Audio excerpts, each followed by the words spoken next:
que es Apocalipsis, pero ya en nuestra traducción, para el verdadero significado nuestro, quiere decir revelación. Por eso es que cuando nosotros lo escuchamos en inglés, dice Book of Revelation, el libro de la revelación. ¿De la revelación de quién? De la revelación de aquel que dijo que iba a venir y volverá por su iglesia, y ese es el Hijo de Dios.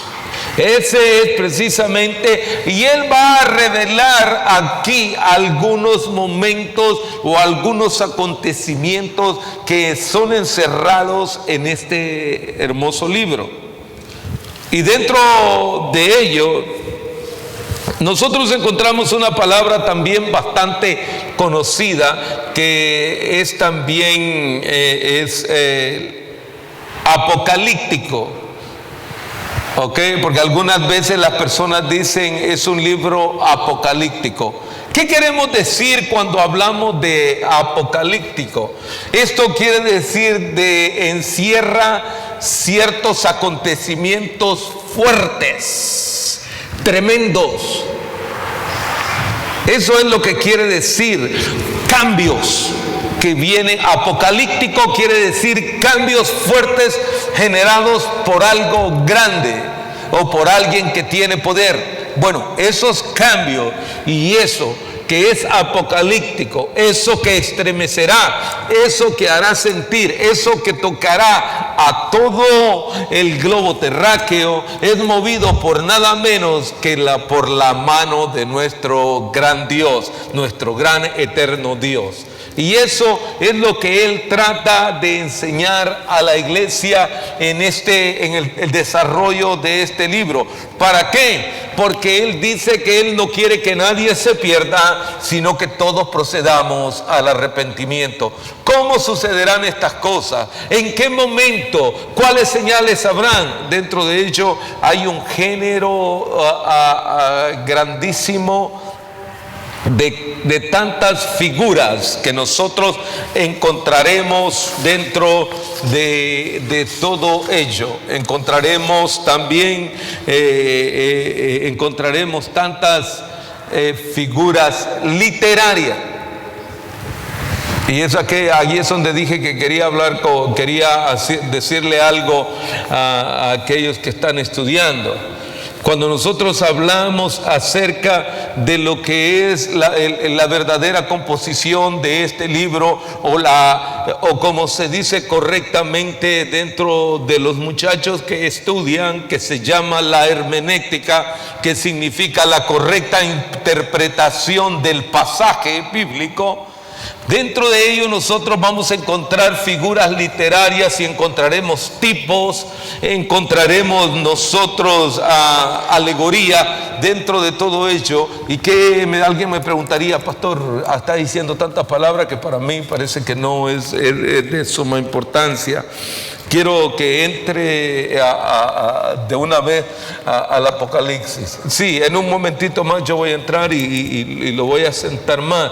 Pero quiero dejar esto en claro, que cuando hablamos de la hermenéutica, que es la materia que trata la interpretación correcta, lo hace dentro de los métodos correctos gramático-histórico, el cual para los que estudian y los que van a tener examen se llama gramático histórico, la correcta interpretación. ¿Y por qué tiene que decir todo eso, pastor? Porque cuando hablamos de la gramática es necesario hacer acentuaciones, puntuaciones, comas, punto y coma, y ver de qué manera está estructurado el verso y qué está tratando de decir el escritor a ello. Ahora, sin dejar de tomar en cuenta desde dónde lo hizo y en qué tiempo lo hizo, porque tiene que estar puesto en la historia de la iglesia. ¿Qué era lo que pasaba en aquellos días cuando el apóstol Juan fue visitado para poder escribir este hermoso libro? Primero, vamos a ver su paternidad literaria. O sea, ¿quién es el escritor? ¿Quién es este Juan? Porque este no es un Juan cualquiera. Era un Juan cualquiera hasta que aquel que le dijo, ven y sígueme, tuvo un cambio. Y las cosas viejas pasaron, y entonces todas las cosas de ahí en adelante fueron hechas nuevas en la vida de aquel hombre llamado Juan. ¿Por qué no me acompaña al libro de Mateo capítulo 4 y verso 21? Si son tan amables. Y entonces iniciamos tratando de buscar ahí a un hombre, el nombre de...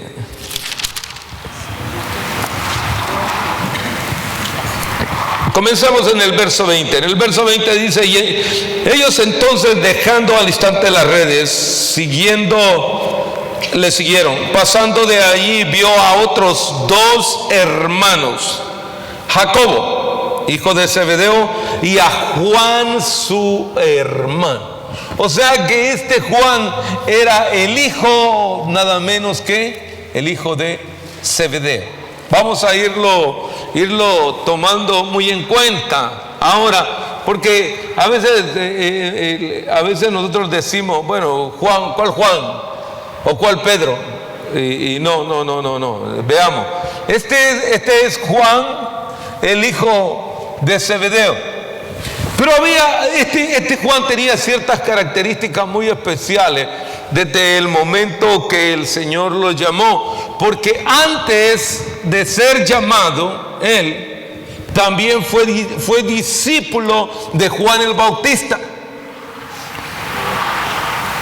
Entonces él ya sabía, por toque especial y por ser escogido de parte de Dios, que él iba a tener algo bueno en su vida. Juan había sido escogido, ya era discípulo, e incluso ese fue uno de los apóstoles, de los discípulos de Juan, enviados al Señor para preguntarle que si él era el que iba a venir. Entonces fue y le dijo, sí, yo soy. Entonces nosotros encontramos toda esa identificación en lo que es la vida de Juan. Pero algo también que me llama mucho la atención al hablar de él, y si usted es tan amable, vamos a Apocalipsis capítulo 1. En Apocalipsis capítulo 1,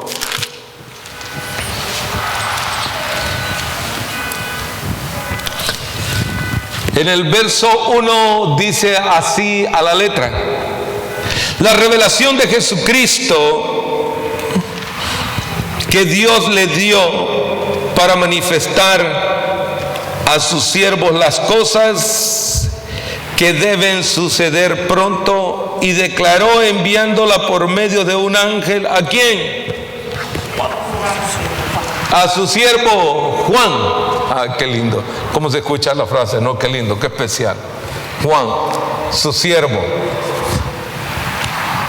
Pero cuando traducimos la palabra siervo, se deriva de sirviente, de aquel que está bajo la autoridad de alguien y que éste le dice ven y va, ven y viene. Entonces este Juan,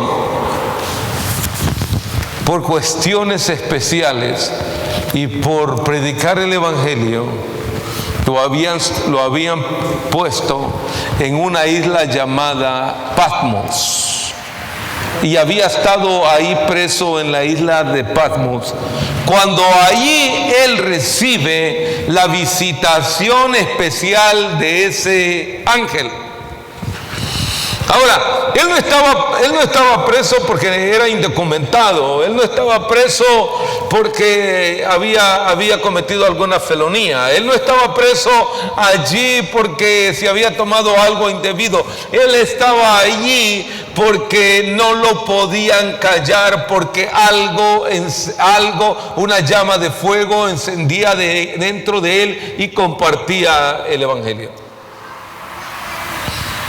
Ahora, siendo él el último de los apóstoles, viviendo en tiempos tremendos, Porque la iglesia también era convulsionada por muchas y falsas doctrinas. De hecho, cuando escuchamos y vemos las epístolas de Juan, primera, segunda, tercera de Juan, una de sus principales preocupaciones es que ya siendo él anciano, de hecho en una de las epístolas él se llama el anciano,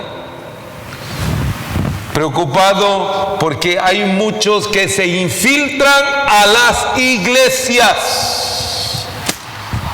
con el deseo de partirlas, de hacerlas pedazos, de destruirlas, con enseñanzas y con diferentes medios, con hechicería, con santería, con todo. Es también lo que existe también hoy en día.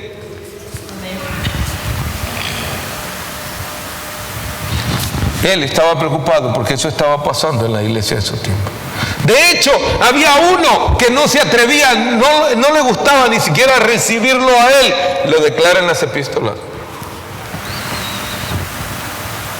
Y alguien podría decirme, pero si era el apóstol, el que se sentaba en el pecho del maestro. Sí, pero a ese que se sentaba y se recostaba en el pecho del maestro, tampoco lo querían. Como aquellos que gritaban y diciendo, crucifíquenle. Tampoco lo quería. Y también les amaba el maestro. Y dio su vida para que nosotros tengamos vida eterna. Y sin embargo gritaron, crucifíquenle. De la misma forma sucede con el apóstol Juan. El apóstol Juan, no muchos también lo creían. Por eso es que no me sorprende que a los pastores tampoco lo quieran. Por eso es que no me sorprende que de un pastor estén hablando mal. ¿Por qué? Porque si esto lo hicieron con el maestro, si esto lo hicieron con los apóstoles, de la misma forma harán de nosotros cuando nosotros predicamos la palabra de verdad. Y cuando predicamos la palabra de verdad, porque dice el autor de la epístola a los Hebreos en el capítulo 4, porque la palabra de Dios es como una espada. Cuando uno está enfermo y va al doctor y está de gravedad y le dice al doctor, a usted no se le quita esto, sino nada más que con una cirugía. Con una cirugía. ¿Y usted qué se trata? Se llama una curita, cirugía. No, es un bisturín que lo van a cortar para sacar lo que ¿qué? Lo que no sirve. Y la palabra de Dios es como una espada de doble filo que entra y penetra para sacar lo malo del interior del hombre. Pero como a nosotros nos gusta la grasa, nos gusta lo que quede allí, siempre andamos quedando que se nos quede algo, ¿no? Entonces por eso el Juancito también, sí, usted me dirá, ¿por qué andamos buscando? No, sí, porque si realmente se nos eliminara todo lo sucio con la espada de la palabra de Dios, quedaríamos verdaderamente limpios. Y al quedar limpios, nuestros pensamientos no serían esos pensamientos malos. Porque a veces los pensamientos nuestros no. El Señor dice, porque mis pensamientos no son vuestros pensamientos. Y los pensamientos que tengo yo para con vosotros son de bien y no de mal. Y a veces los nuestros no son de bien, sino de mal. Todo lo opuesto al maestro. Por eso es que Juan estaba allí y en esa condición él veía todo aquello que estaba pasando en la iglesia de su tiempo. Más o menos se cree aproximadamente que allá cuando Nerón murió, era aproximadamente cuando Juan estaba recibiendo esta revelación. Más o menos unos 90, 95 años después de Cristo. Él viene y está recibiendo, porque fue un poco después de los 70, después de la destrucción de Jerusalén, cuando Nerón quiso culpar a todos los cristianos acerca de todo ello. Para los que conocen historia y me van siguiendo, esto ocurre más o menos, si son 70, quiere decir que un poquito más adelante, entre los 90, 95, es probable que el libro de Apocalipsis haya sido revelado de una forma especial, porque Juan tenía guante. Y diga, y yo tengo guante, pastor, dígalo, vamos. Porque en el aguante de que Juan vivió muchos años. Y lúcido. O sea, consciente. ¿Para qué? Para recibir aquello que Dios había determinado enseñarle a él. Y creo que cuando nosotros nos vamos dando cuenta de todo ello, nos vamos dando cuenta de la importancia de las cosas que vienen aconteciendo.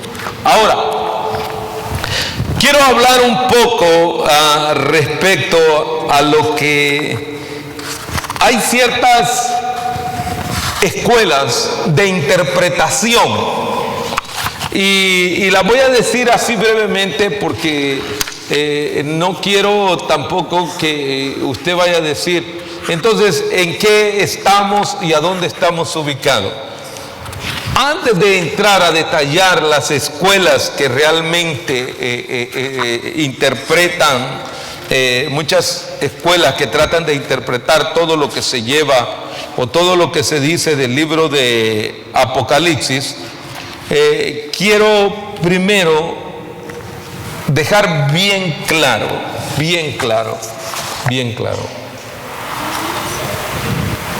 Cuando voy a hablar de estas escuelas de interpretación, cada uno de ellos tiene un punto de vista de interpretación bíblica.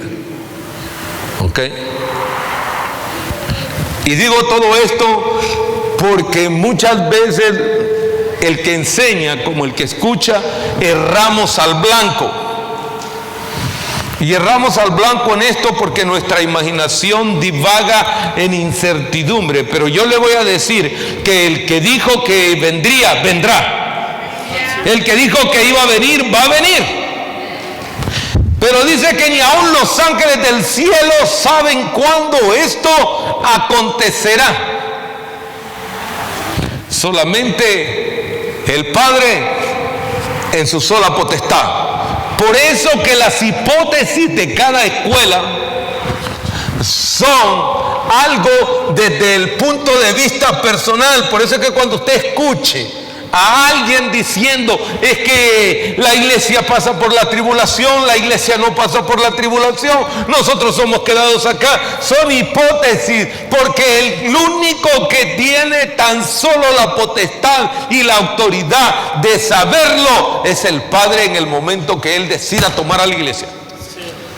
Haciendo todo esto, ¿por qué? Porque no tampoco voy a hablar tan largo de cada una de estas escuelas, pero quiero, porque hay algunas veces que se desaniman, hay algunos, sí, se desaniman. ¿Se acuerdan cuando el Señor ascendió a los cielos y estaban todos los apóstoles viendo al cielo y aquellos ángeles llegaron y les dijeron, a ese Jesús que vosotros veis ahora ascender, Él volverá? Él ya lo había anunciado, porque Él dijo, a la casa de mi Padre voy para preparar morada para cada uno de vosotros. Porque quiero que donde ahí esté yo, ahí estéis vosotros. O sea, Él dijo que iba a llevar. Ahora, pero lo que yo quiero que nosotros reconozcamos en medio de todo esto es que nosotros empezamos a preguntarnos. Y entonces los apóstoles comenzaron, Señor, ¿cuándo será el día de tu venida? Señor, ¿cuándo será el día de tu venida? ¿Cuándo tú vienes? Y empezaron todos a cuestionar acerca de todo ello. Ahora, yo quiero que nosotros nos demos cuenta que todo eso el Señor lo tiene en su sola potestad. En el recorrido, en el desarrollo de todo el Apocalipsis, nosotros lo vamos a leer para tener un más claro entendimiento de lo que es la interpretación de lo que es verdaderamente el libro de Apocalipsis. Ahora, ¿por qué? Porque por eso cuando usted lee o escucha, y especialmente ahora en nuestros días, escucha todas estas enseñanzas, a veces por radio, a veces por ahora en YouTube, la busca. Por favor, tenga cuidado. Aunque cada una de ellas, todas estas escuelas de interpretación, van y lo tratan de poner, no es mi trabajo criticar a ninguno. No es mi trabajo criticar a ninguno, pero sí quiero que nosotros veamos esto. Y cada una de ellas se identifica por sí sola. Y esta identifica a grandes personajes, intérpretes, maestros, conocedores de la palabra, y los pone en cada una de estas escuelas, porque son escuelas. Por ejemplo, la primera de ellas es la escuela crítica. La segunda, no se preocupe, voy rápido, pero lo voy a volver a decir. La escuela crítica. La segunda de ellas es la preterista, la histórica, la tópica y la ciencia, la escuela futurista y la idealista. Voy a hablar así en breve para identificarlas a cada una de ellas, para que quede más claro de qué estoy hablando, porque Jesucristo, lo bueno de todas estas escuelas, que ubican al Padre, ubican al Hijo y ubican al Espíritu Santo. La Trinidad está puesta allí. Y eso es esencial. Es simplemente un punto de vista individual de cada uno de ellos. ¿Cómo alguien puede decir, yo gradué en la UCLA? Alguien otro puede decir que graduó en César, en el otro puede decir que graduó en cualquier otra universidad. Es lo mismo, cada una de ellas, y tienen su propia filosofía de interpretación. Ahora, aquí mismo vamos a ver un poco la diferencia. Ok, la escuela crítica, por ejemplo. ¿A qué se refiere la escuela crítica? La escuela crítica se refiere a la forma de poner ellos sus propios criterios racionalistas. ¿Qué quiere decir racionalista? Dando la razón, versado en lo que ellos ven y lo que ellos escuchan.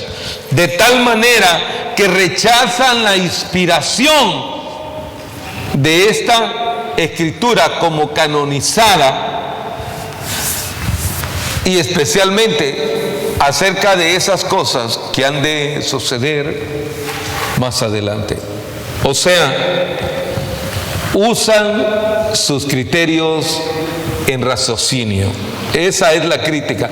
La segunda es la escuela alegórica. Esta lo que trata de hacer es tratar de entender, ¿ok? O tratar de interpretarlo en una forma alegórica, todo lo que es el Apocalipsis. Y cuando hablo de alegoría, hablamos de metáforas, incluso precisamente no es como una parábola, que la intención de una parábola está tratando de dejar una verdad espiritual. Por eso el Señor dio uso a la parábola.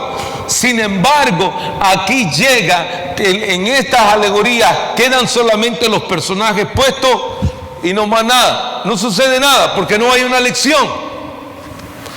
Entonces, esto es de la forma como ellos tratan de interpretarlo. ¿Debido a qué, hermano? Debido a que dentro de ellos nosotros vamos a ver ángeles, vamos a ver copas, vamos a ver trompetas, va a haber mucha simbología. Y la simbología hay que también tener cuidado, porque dentro de la hermenéutica misma se nos enseña cómo nosotros debemos de interpretar lo que es simbología. Y cada uno de ellos tiene un tipo, pero hay que podemos poner el tipo con el antitipo ahí mal puesto o mal ubicado. Y esas son cuestiones de interpretación. Pero eso ya es entre lo que es el hombre, entre lo que uno de hombre va poniendo en su propia... Qué aburrido, pastor, hasta ahorita todo lo que ha dicho me ha aburrido, no le he encontrado todavía un poquito de sabor. No, bueno, espero que se siga alegrando porque mire, ahora voy a hablarle acerca de la escuela preterista. Ok, estos consideran que el Apocalipsis tiene que ver con el Imperio Romano. O sea, durante la época de Nerón, y que Nerón era el anticristo. Vamos, allí. Y él era el que estaba ahí, uno de los primeros anticristos era precisamente Nerón. Incluso para otros también, hablando de preteristas, algunos clasifican incluso a Hitler dentro de ese mismo rango como otro de los anticristos. Ok. Voy a decir, ahora sí ya le estoy entendiendo un poquito más al asunto. Bueno, entonces espero que se vaya desarrollando. Ahora, ¿y qué quiere decir? Y estos también, esos acontecimientos se llevaron a cabo nomás durante esa época. Nada más ahí. Ya eso quedó allá en el tiempo pasado. Pero ahora vamos con la escuela histórica. La escuela histórica lo que trata verdaderamente es que el Apocalipsis es el panorama de la historia de la iglesia, tanto apostólica, y habla acerca de la segunda venida de Cristo. Porque la ubica históricamente, pero también ubica las palabras del Maestro cuando Él dijo, volveré. Entonces ellos no solamente lo ubican gramaticalmente, históricamente, sino que lo toman como tiene que ser, porque la historia misma declara los hechos y los acontecimientos de que algo más grande viene y de que alguien más grande y superior que todas las cosas tomará el lugar, y en aquel día Él vendrá por su iglesia. Ahora, pero también hay otra escuela que se llama tópica o cíclica. Esta es muy parecida a la histórica, que también ubica también al Apocalipsis dentro de esta misma interpretación, ¿okay? Pero de igual manera se cree que solamente tendrá en cuenta ciertos acontecimientos y nada más. Mas sin embargo dejan por ausencia algo otros de los acontecimientos que van a pasar, que lo dice Juan en el libro de Apocalipsis. La escuela futurista, esta enseña que el mensaje de Apocalipsis se enseña simplemente acerca de la venida de Cristo y nada más. Dejan eliminado los acontecimientos. ¿Por qué? Porque dicen que hay mucha incertidumbre y que eso no conviene meterse a hablar. Pues yo le voy a decir que Dios sabe lo que es pecado, Dios sabe lo que es bueno y sabe lo que es malo. Él no quiere que el hombre se pierda. Si nos perdemos nosotros, porque somos necios y sabios en nuestra propia necedad, no sabios en nuestro propio entendimiento, porque a veces uno dice, ay no quiere decir yo sé, pero lo que sé es que no sé nada, porque si supiera no estuviera caminando en el camino del error. Bueno, ahora, después de haber hablado de todas estas, ya le dije que iba a ser rápido, hablé de 6 escuelas allí. Realmente quiero que nos demos cuenta que cada una de ellas tiene, y usted me va a decir, pero no me habló de ninguna eminencia, pastor. Mire, ¿para qué le voy a hablar de las eminencias de los eruditos si al final al cabo cada uno hace como le da la gana y pone la posición suya como quiere? Porque si realmente nosotros amáramos a Dios, dice, el principio de la sabiduría es el temor a Dios. Y temerle a Dios significa hacer las cosas como Él las ordena que las hagamos. Eso es temerle a Dios. Lo que pasa es que a veces uno dice, yo le temo a Dios, pero anda en el pecado bien adornado de pecado, de mugre, de suciedad. ¿Ah? Eso no es temerle, eso es estar jugando al Evangelio.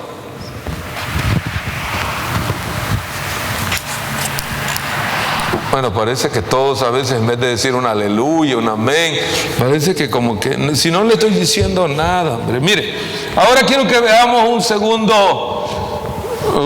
un tercer aspecto entre medio de todo esto.